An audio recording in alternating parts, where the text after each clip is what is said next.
I'm going to show you exactly why Biffle is the #1 Warzone player in the world. You're going to learn the step-by-step approach he adheres to, which guarantees him consistent success. We'll look at how he anticipates where enemies are going to be, plays according to their skill level, and uses every advantage he can. The clips in this video are from some of his recent uploads, all of which will be in the description. If you haven't already, I highly recommend you check him out, as he's the best example of how you should be playing Warzone. The first segment's going to be on how Biffle always gets accurate information before making decisions, and you're going to see how he processes this information. The red arrows will show you specific enemies on the screen, as well as where his eyes are pointed. The yellow circles will show you where his attention is. Green circles good centering, and red circles bad centering, which you're not going to see much of. What you're going to see for the next couple minutes is how often Biffle checks his minimap and angles of exposure. Now I want you to pay attention to how he's always centered in the direction of enemies, and he knows where the direction of enemies is because he's checking his minimap. And that makes a world of difference, because if your crosshair is not perfectly lined up vertically and horizontally exactly where an enemy is, you're going to have to make a big adjustment when the fight happens. So guys, remember, the better you prepare for a fight, the easier it's going to be. So make sure you get accurate information before you take that fight. And this also applies to situations where he doesn't have red dots. He's centering in the direction in which he anticipates enemies to come from. And this is often a result of information he had previously that he's only just acting on now. You see this all the time in comments of these pros where people are like, oh, how did he know that guy was there? Well, he remembered it from before, you just weren't paying attention. Again, no red dot, but he's got reason to believe someone's at the towers. So he's centering perfectly and immediately goes to checking other spots where people could be. And you have to do this when you don't have accurate information. Which brings us to how active his eyes are. Now guys, I can't stress this enough. If you're playing Warzone properly, you should feel mentally and physically tired. Your brain and your eyes should feel tired, because there's so much information that you need to check and process.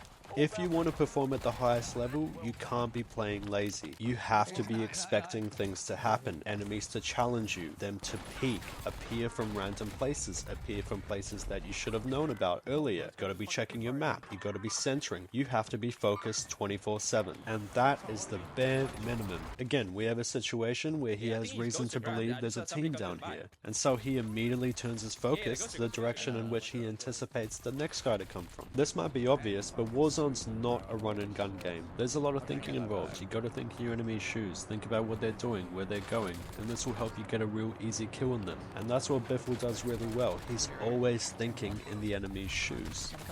But you gotta combine this with some patience. You can't be in a rush to do things. You gotta bait the enemies into making mistakes.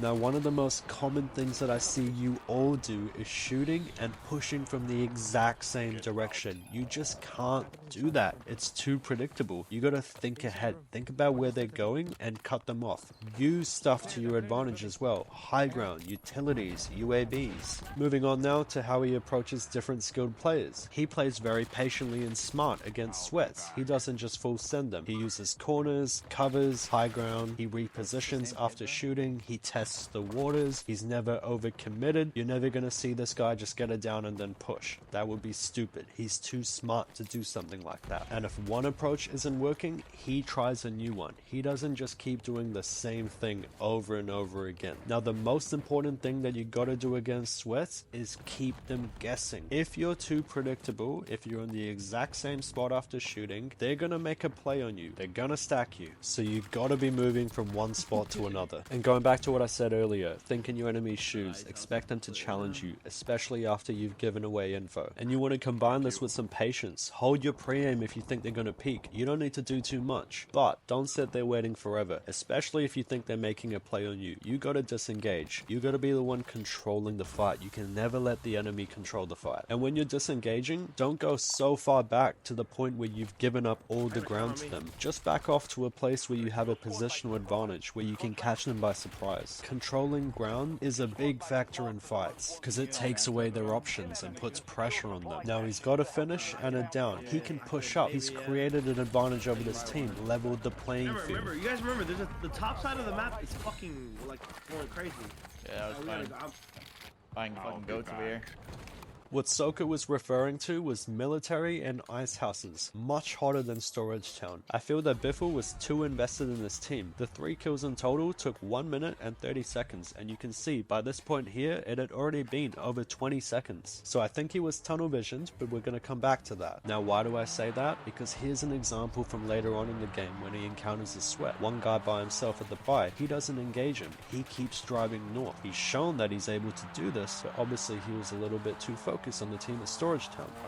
In contrast, he plays more aggressively against bots. He doesn't hold pre-aims as much, he's pushing forwards, and you can tell they're bots from the fact that they're talking on prox chat. I mean, who does that? Who's not in a Discord call with their teammates? That aside though, there's a lot of other ways to determine whether someone's a bot or a sweat. You can look at their aim, their movement, how they respond to the information given to them, whether they're using positions, covers. These guys are showing no signs of being sweaty, and that's why Biffle was being very aggressive with them. But he's not being stupid aggressive. He's not just running and gunning. You can see with this guy that he took his time. He used the impact grenade. He got the high ground. He won this fight as convincingly as possible, and you always see Biffle do that. He makes himself very hard to kill, and we're going to see that in this next section. We'll start with how he uses his high ground. He always gets to high ground before he starts a fight, and he uses it effectively. What does effectively mean? It means not over peeking it, staying behind the cover, repositioning after shooting, and focusing on the most important targets. Too many people will just run or drive straight into a team without any advantage, and you're about to see that. Lucky drives straight into a team here at Promenade while Biffle's checking out the hills, and that prompts him to ask, is this guy sweaty? Shit! Is the Terminator the GOAT? Eliminate all bounty targets. Now look at how Biffle approaches this fight. He gets the high ground and uses it very effectively. If you were one of these enemies, you would barely be able to see him because he's so far back on that high ground. He only exposes himself just enough to get that line of sight. Now this is a quick but important one. He doesn't take fights where he's out in the open. He's always close to corners, covers, standing behind headies, unlike this guy who slid right out in the open. And building on that, he flips the odds in his favor. He turns bad situations into good ones for himself. So if the enemy has an advantage on him, he negates it. He creates a bigger advantage on them. Right here, PD has him pinned with high ground. What does he do? He gets above them. He turns a difficult situation into an easy one. And similarly, he doesn't take fights where the enemy is clearly up. What he does is he disengages and re-engages from a new angle. And this is very important. At the first moment you see an enemy, you have to ask yourself, am I winning or am I losing? And take it one step further. Think about how convincingly you're going to win that fight. And if you feel it's not going to be easy, simply don't take the fight. You don't need to. You can always disengage and re-engage from a new angle, or just go for someone else. Finally, we're going to take a look at how he maintains his high ground advantage. I like ping them. This is something I see too often. People will have high ground, they might get cracked and they get scared off of it, or they get it down and they push straight away. It's just too risky to do that. If you back off, you allow them to take your high ground from you, and if you push straight away, well, now it's a 1v3 in close range and you don't really have any advantage. So the key here is to maintain it for as long as you can. You want to stay on that high ground, you want to reposition to new angles. Go left, go right, shoot and move. And as we saw with that guy behind, you can't just be tunnel visioned in one direction, on one team. You have to check, make sure no one's looking at you from behind. And we talked about this earlier with the Promenade clip. Biffle's really good at using high ground effectively. He doesn't overpeak, he doesn't stand on the edge. He's standing behind the rocks, giving himself that natural protection. Only exposes himself enough to get that line of sight, and he's constantly moving in circles, left and right, repositioning from one angle to another, never just staying in the same spot, standing still. We're going to see shortly though that he pushes up. You don't want to stay on high ground forever. When you got a couple knocks, you got to start pushing down, capitalize on the opportunity you've created for yourself. The worst thing you can do is create an opening and not take advantage of it, because you're just letting all your hard work go to waste. And now we've got a really cool clip here to sum it all up. You're going to see everything being put into practice. How he processes info, anticipates where the enemy's going to be, analyzes his skill level, plays patiently, and uses every advantage he can. Now this guy's a pretty sweaty player, and Biffle realizes that. The timer at the bottom is how much he's checking his minimap, and you're going to see what that percentage is at the end of the clip. Now do I think Biffle needs to do all this? No, I don't think he does. I think he could just run at this guy and kill him straight up. He would win that fight. But Remember, it's about winning as convincingly as possible. What I hope you've learned from watching this video so far is that Biffle doesn't use flashy aim and movement, he just implements the fundamentals perfectly.